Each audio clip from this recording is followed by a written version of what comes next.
ابراہیم علیہ السلام کو اللہ تعالیٰ نے ایسی عزت عطا کی ہے کہ دنیا کے تمام اقوام تقریباً کسی نہ کسی پیرائے میں ان کو مانتی ہے۔ ہندوستان میں ہندوؤں کی قوم ہے براہمن، وہ اپنے آپ کو ابراہیمی کہتے ہیں۔ امام راضی جب وہ ہندوستان تشریف لائے تھے 6 صدی ہجری میں، تو امام راضی سے پوچھا گیا تھا کہ ہندوستان کیا کرنے گئے؟ انہوں نے کہا ابراہیم علیہ السلام کا وطن ہے، اس لیے گیا ہوں۔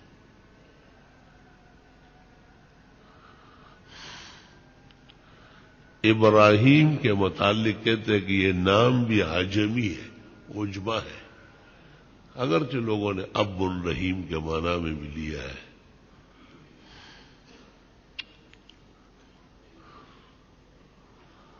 ایسا لگتا ہے کہ وقت کے گزرنے سے زمین کے نقشے تبدیل ہو جاتے ہیں، نام اتنے دور رکھ دیے جاتے ہیں کہ تصور نہیں ہوتا۔ پشاور سے اوپر ایک قلعہ ہے اور پہاڑ ہے، اس کو جمروت کہتے ہیں نمرود کا دارالخلافت،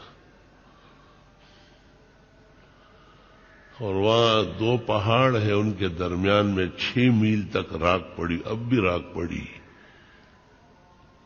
یہی حضرت کو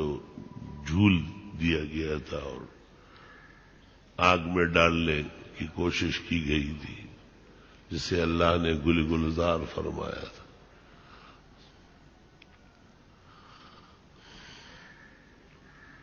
خیبر وہاں ایک جگہ ہے، کہتے یہ حضرت کی ایک اہلیہ کا نام تھا،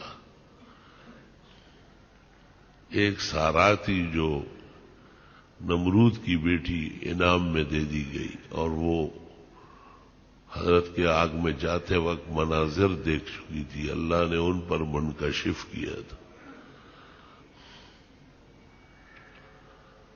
اور راستے میں ایک بدچلن بادشاہ نے جو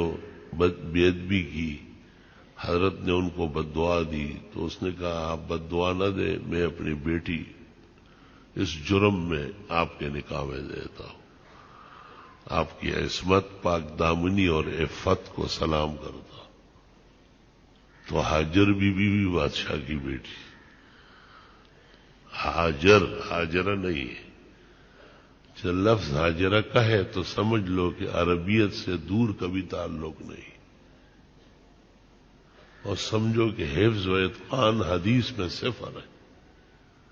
احادیث میں کہیں بھی ہاجرہ نہیں، ہاجر احدمہ ہاجر، ہاجرہ عربی ہے، وہ دوپہر کو کہتے ہیں، یہ ہاجر موزمبیق کی ہے، بی بی کی اپنی زبان جو تھی وہ موزمبیق زبان، افریقہ کی زبان بولتی تھی۔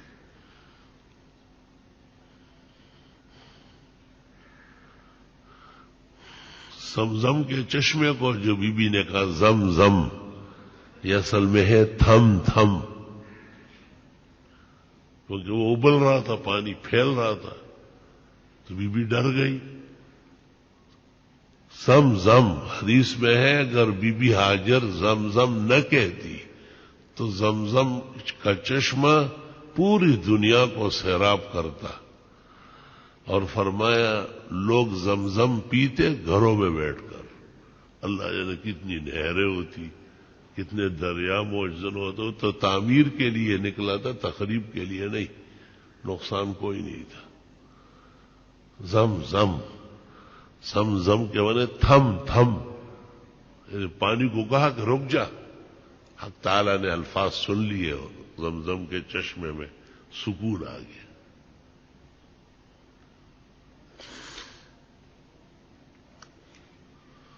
اس سرزمین میں بھی حضرت کے اعزاز میں ایک خاتون پیش کی گئی تھی، اور ان سے پھر آگے پشتونوں کی نسل چلی۔ ابن خلدون نے مقدمہ میں، ابن عساکر نے اور سیر الملوک نے، تمام جہان کے بڑے مورخوں نے جن کے پورے عالم کے اور اطراف کا اکناف پر نظر ہے، جسے تاریخ مصر قدیم بلازری کی فتوح البلدان، جہان بھر کی کتابیں بری پڑی ہوتی، ان سب کا آخری آدمی قاسم فرشتہ ہے جس نے تاریخ ہند لکھی ہے، اور وہ تاریخ فرشتہ کے نام سے کسی اچھے سمجھدار آدمی نے اردو میں تراجم کیا، اصل تو ہندی تھی اور پھر وہاں سے فارسی ہو گئی تھی۔